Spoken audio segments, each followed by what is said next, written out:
Olá, você que está acompanhando aqui o canal da Cabocla. Hoje, dia 16 de novembro, estamos aqui para matar a saudade. Eu tenho professores que, quando eu tenho saudade deles, eu dou uma aula de filosofia. Tenho alunos, alunas e alunos que, quando eu estou com saudade também, eu dou uma aula de filosofia, porque é uma forma de matar a saudade. E hoje a gente vem aqui trazendo uma reflexão sobre ética.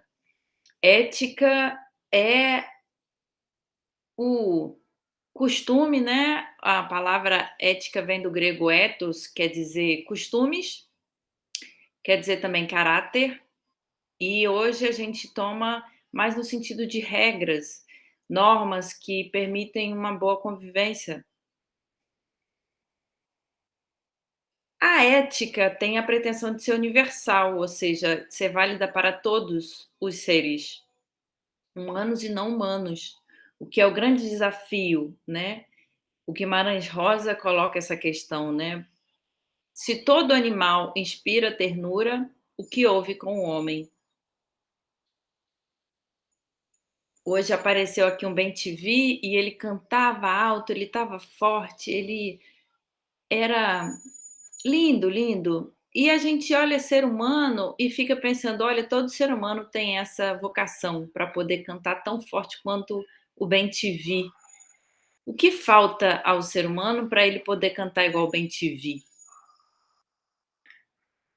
Platão acreditava que todos, todas e todos podem alcançar a sabedoria e que a dificuldade da gente alcançar a sabedoria está nos textos, que não são os textos da filosofia, não nos conduzem à filosofia. Então, o Platão meio que coloca essa resolução do problema ético não na pessoa que tem uma conduta ética ou antiética, mas na própria orientação metafísica a partir do qual cada pessoa se orienta. Então, lá no livro 10 da República, esse autor vai distinguir a poesia da filosofia e vai abandonar, vai expulsar da cidade ideal justamente a poesia, a tragédia, por conta dela não ter os princípios de ética que o Platão julga necessários para uma cidade ideal.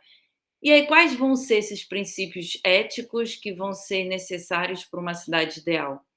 Bom, o Platão ele tem todo um modo de tratar dessa questão na dialética, né? Hoje eu pretendo fazer uma apresentação sobre essa questão da dialética, o movimento do nous e da dianoia, né? Do o pensamento sagrado para o pensamento matemático num processo de ascese que não se extingue. Mas talvez a gente possa dizer o grande desafio da ética está em alcançar o poder de não trair-se, não trair-se, né? Não trair a si mesmo. Como que a gente consegue existir sem trair a si mesmo?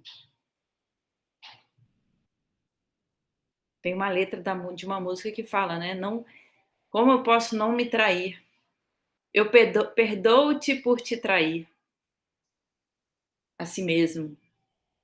E no meu cotidiano com os adolescentes, eu descobri duas palavras que apontam nesse sentido, né? Para que a compreensão de que para muitos, muitas e muitas, está próximo do cotidiano essa questão da traição.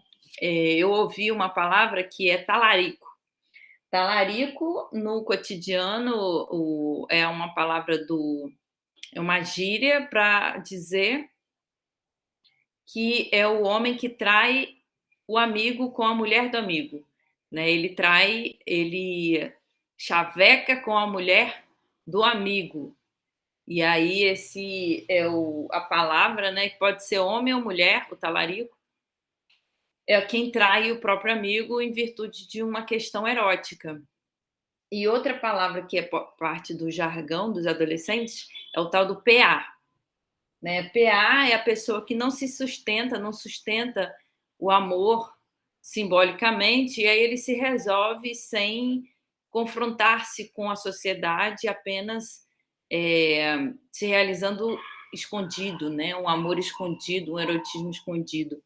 A gente falou sobre isso, como está isso na Bíblia, no domingo passado. E aí o Cristo, né, convoca a samaritana a defrontar-se com essa façanha que ela acredita estar realizando, de estar com o PA.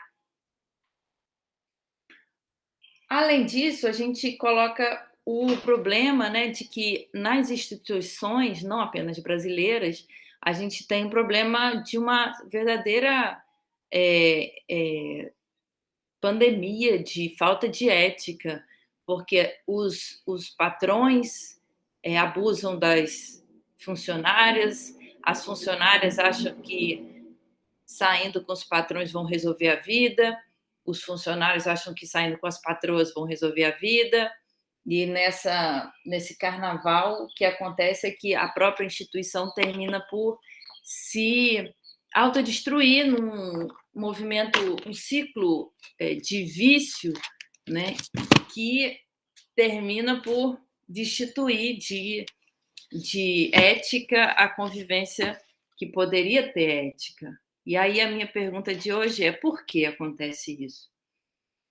A princípio, quando a gente se decide por ficar com alguém numa escola, professor que abusa das crianças, dos adolescentes, que a gente vê muito, infelizmente, se tornando um hábito, a gente assiste, né, essa questão de todas as instituições, né, a conduta sem ética e o abuso e a violência sexual se tornando parte do cotidiano. Por que acontece isso?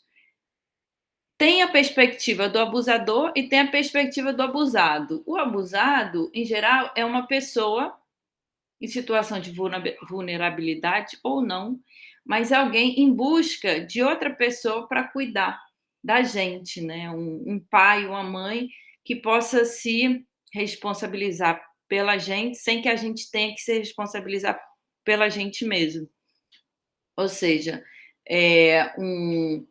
uma pessoa em uma hierarquia mais, na hierarquia institucional, mais um superior, uma superiora, que vai ficar vigiando a gente para que a gente se sinta amado. Né? Então, esse é o problema na parte de quem é abusado. Como que você consegue resolver isso? A psicanálise coloca que você tem aí a questão do retorno do trauma, né? Um desejo de permanecer no erotismo infantil, aquele primeiro erotismo que, segundo Freud, o criador da psicanálise, se colocaria no âmbito de uma sexualidade infantil. E o Freud foi muito atacado quando colocou essa questão como existente, né? A sexualidade infantil.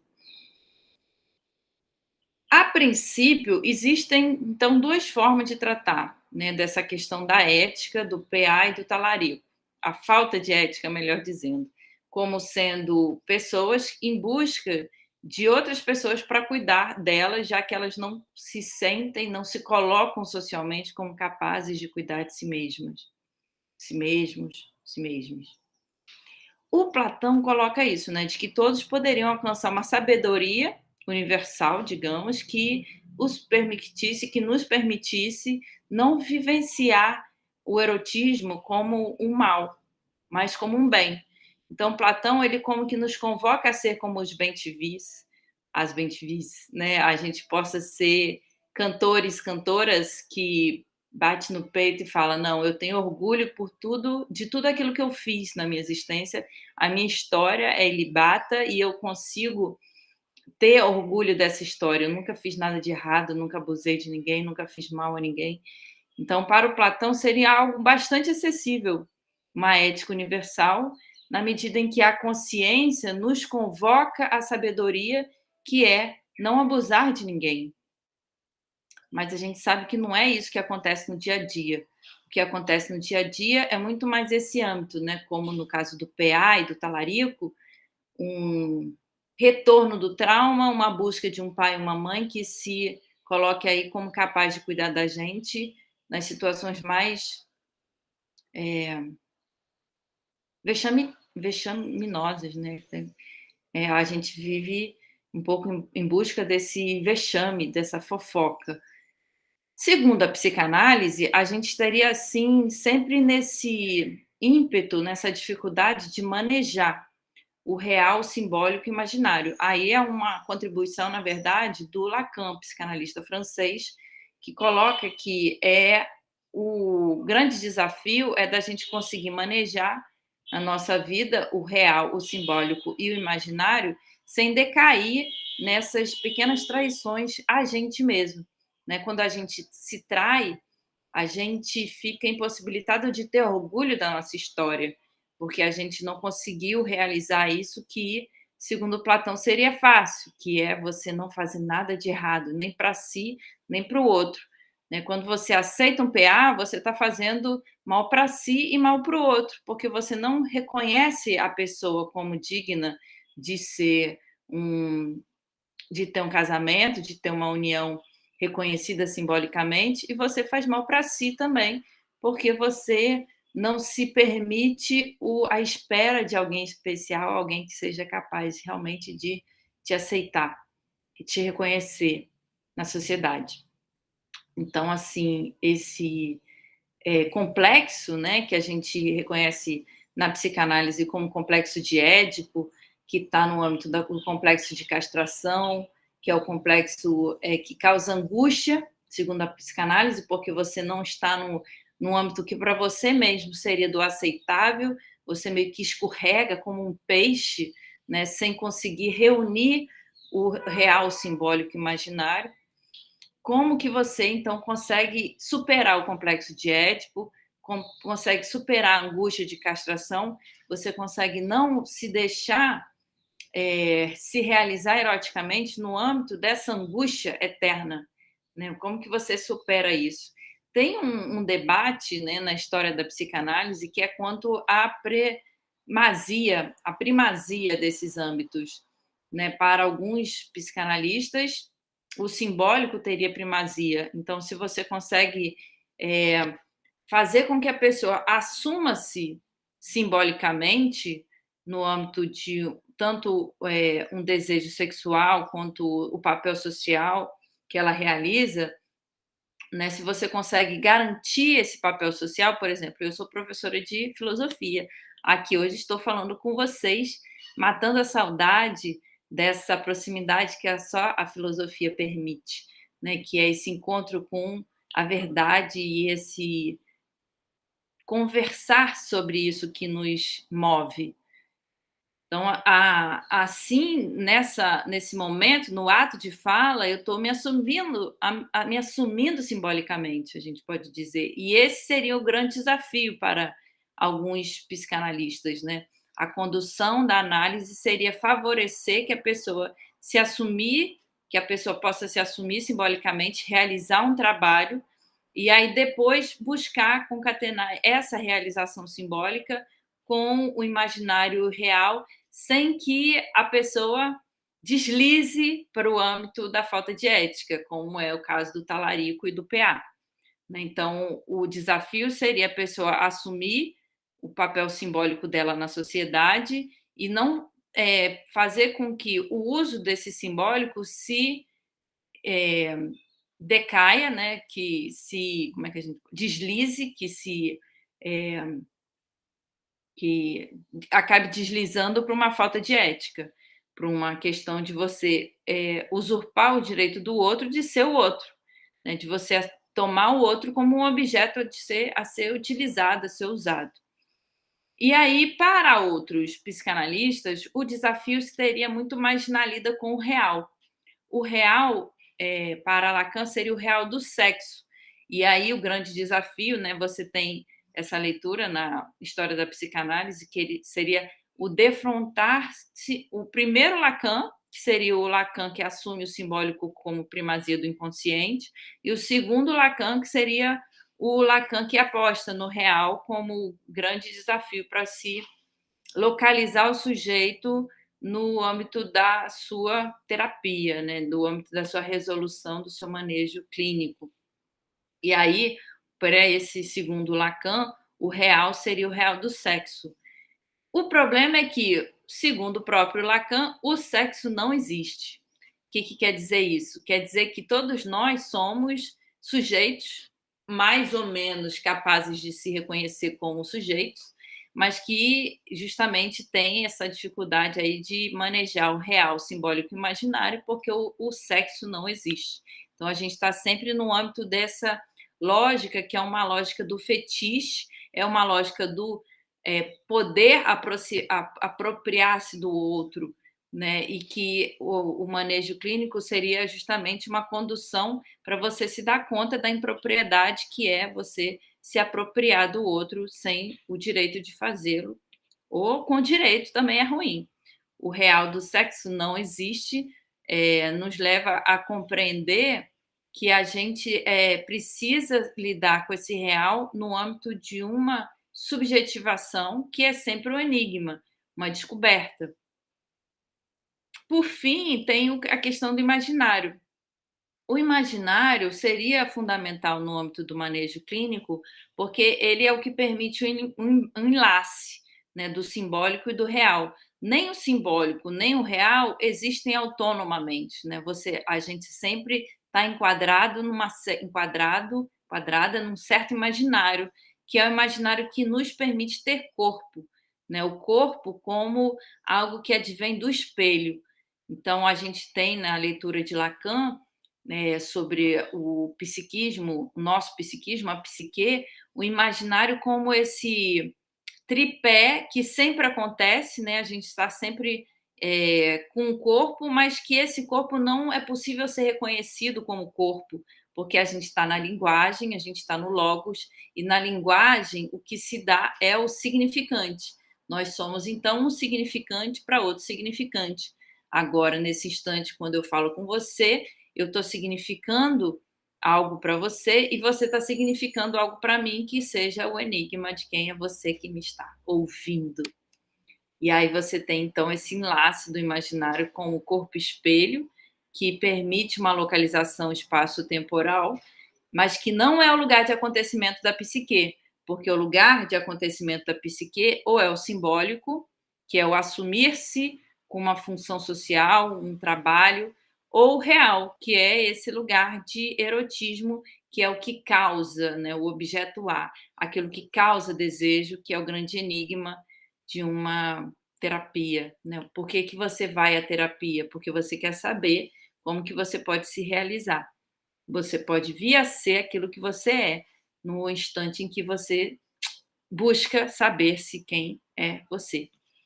E aí, para terminar a nossa exposição de hoje, a condução da análise seria nessa questão de que você possa eventualmente se trair, né? Mas você poder reconhecer a traição como algo que te causa algo e que você precisa lidar com essa causa de outra forma, que não seja abusando de uma outra pessoa ou de um outro ser, que pode ser até um animal.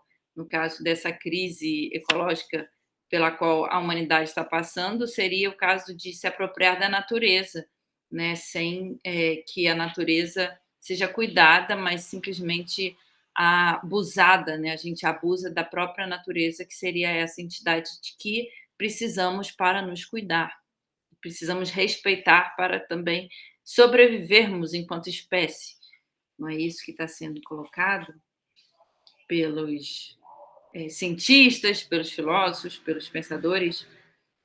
E aí a condução seria essa, né, da questão da gente poder se responsabilizar pela traição que a gente faz a nós mesmos. E esse pagar pelo que se faz no âmbito de uma terapia é você assumir aquilo que você faz de errado, né? Se você tem um PA, você assumir esse PA e pagar pelo que acontece e se responsabilizar pelo que te acontece, né? Para que você possa existir não no âmbito desse escorregador, que é o inconsciente, mas que tenha um mínimo de consciência sobre aquilo que te acontece e responsabilidade sobre aquilo que te acontece e que acontece às pessoas à sua volta. Também no âmbito do talarico, né? Quando um amigo trai outro amigo, é uma questão de ética